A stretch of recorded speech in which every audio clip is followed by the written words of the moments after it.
Well, hello, crafters, and welcome to this week's From Picture to Page Beyond Papercraft Show update. Now, I'm Michelle Brown, Creative Director from Picture to Page, where we nurture your creativity with in-person and online events. And for this week's update, we've got a fantastic dash of inspiration with a Know Yourself Better question, and we've got all the show news. Now, this week's dash of inspiration, as I said, it's a Know Yourself Better question. And I love these because it's a chance to pause and reflect and perhaps learn something about ourselves that we hadn't thought of before. And it might be something that's inhibiting us from crafting or that might help us from crafting. So I follow Mel Robbins on Instagram, and she was talking about the two different types of people in the bathroom. Those who like their counters nice and clear, and those who like everything at hand, is how she described it, though it did look like a bit of a mess in her example. And I thought that's exactly the same as crafting. Are you someone that likes lots of space and likes to have everything away and start with a clear space and a clear mind? Or are you someone that likes everything at hand? And that reminded me of something else. So this is a really great book called Every Tool is a Hammer by Adam Savage. Now, he was one of the guys in the Mythbusters series. And his book has a lot of insights into his work through Mythbusters and what he did beforehand as a model maker and a maker. But he also has some great tips from setting up a creative space. And one of his tips was certainly about him wanting to have things at hand so that he could see them. And then once he had put them away, he found that he wasn't as creative because he couldn't see things. So again, that was a Know Yourself Better question by able to say, okay, by having them all on display and then able to grab things as he needed them, he found it much easier to create. It wasn't stopping his creative process. The other thing that I really liked that Adam suggested was he was finding, again, knowing yourself better, when he came in at the start of the day and found his workspace was a mess, that he was frustrated that he'd have to tidy it up and sort out some space before he got started. And then he realised that maybe if he spent some time cleaning up at the end of the previous day, then he could start the next day fresh. And again, another really good point for our crafting. How often do we come to our workspace and then realize we've still got stuff there from our last project, or maybe we were in the middle of something, but we need to set that aside to get something else done? So is there a way of creating more space, perhaps having project boxes that we can move that project out of the way if we need to start on something else, or even just spending that 5, 10, maybe 15 minutes at the end of the session, if we can, if our lives give us that luxury of putting things back so that we know we can find them. And again, if we're finding ourselves thinking, oh, I might just leave that here because perhaps I'll need it first thing, maybe they are the things that we want at hand. And they might be the cutting mat, the paper trimmer, the scissors, pencils, some basic inks, stamp blocks, those sorts of things that we know we're always going to use. So that's my challenge for this week, to know yourself better. Ask yourself, do you like having things way and tidy, or do you like having them where you can see them and have them at hand? And when's the right amount? How do you figure that out? So I'd love for you to join our conversation over in the Papercraft Posse and tell us how you like your workspace.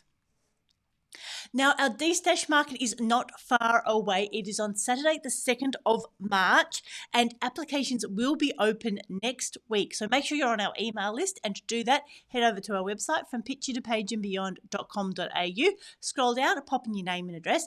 And if you are on our email list but haven't been receiving them, check your spam folders. We're having a lot of our email heading into spam as a lot of the providers change their requirements for how they receive things, or perhaps look in the promotions tab of your Gmail. So if you think you have signed up and you didn't receive our Are You Ready for 2024 email, go and find it, pop it back in your main box, mark it as not spam, so that when you get the details for the D-Stash, you will be able to jump on. It really is first in, best dressed. Fill out the form and we will take the first 20 or so applications, and then hopefully we'll then have a waiting list. So please do not hesitate, jump in. It is a few weeks away, so it's Saturday the 2nd of March. For those looking for a bargain, it will be open from 10 a.m. until 2 p.m. And of course, for all of those details, they're on our website, from picturetopageandbeyond.com.au. Its location, setup times, how much it costs, all those details are there. And of course, we are getting our sights set on the Makers Arts and Crafts at the Train and Hobby Show. It's just over 7 weeks away at the Sandown Raceway, southeast of Melbourne.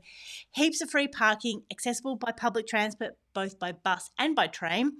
And there's just so much going on. It's on the 16th and 17th of March, so it is a weekend later. It's not on the long weekend. It's on the weekend after this year.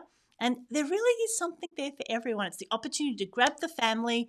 So those that love the trains and the model cars and the model planes can go look at those. Those who want to look at home automation, there's going to be a heap of trading cards and also some desktop games. So I believe we're covering Magic the Gathering, Yu-Gi-Oh cards, Pokemon cards. There was some talk about World of Warcraft. Again, all these things are very niche, and once as we get details, they will be over on the Train and Hobby Show website. And as we get more up to date who's being there from the Makers Arts and Crafts, we'll be listing that on the website as well. And tickets are currently on sale. And then to complete the year, we're heading back to Pakenham on the 18th and 19th of May. We'll have a second D-Stash market on Saturday, the 1st of June. And then, of course, our favourite show, the big one, Sandown on Friday the 11th and Saturday the 12th of October. So there is so much to catch up on. So like I said, all of those details are over on our website. So, of course, our update with our Papercraft posse. Now, that is our Facebook group that we catch up with between shows, where we can find answers to our crafting, we can share what we've been working on, get in touch with retailers, and generally share our creative love. We've got over 1,100 crafters there, so it really is the place, the corner of the internet, to get all your crafting questions answered. So this week we've had a share from Debbie and her lovely scrapbooking layouts. Lavinia shared a really beautiful card that she'd made a friend whose fur baby had died unexpectedly, and it was a lovely card for a very sad occasion. And Mary has shared an update from Craft Zone. So head over to our Papercraft Posse group, answer 2 simple questions if you're not already a member, and please share what you're working on, ask any questions, and of course it's a great place to get in touch with the retailers as well. So that's it for this week's update. Hi, Kathy. Hi, Joanne. It's lovely to see you, and thank you. Happy New Year to all of you as well. And of course, if you do have any other questions and comments, pop them in the comments near this video, and we will make sure that we get around to answering them.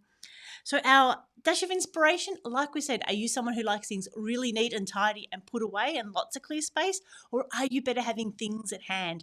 And again, those little questions can help open up our creativity, or if we're not doing something that's true to ourselves, it might shut down our creativity. So it is worth spending a little bit of time thinking about how we like to create. D-Stash Market, Saturday the 2nd of March. Applications will open next week, so check your inboxes. And the Makers Arts and Crafts at the Train and Hobby Show is heading towards us very quickly on the 16th and 17th of March. So as I said, we will always need your help by giving us a like, a thumbs up, leave a comment, share us with your crafty friends, and continue to be part of our gorgeous crafting community. So this is Michelle signing off. I hope you have a crafty day.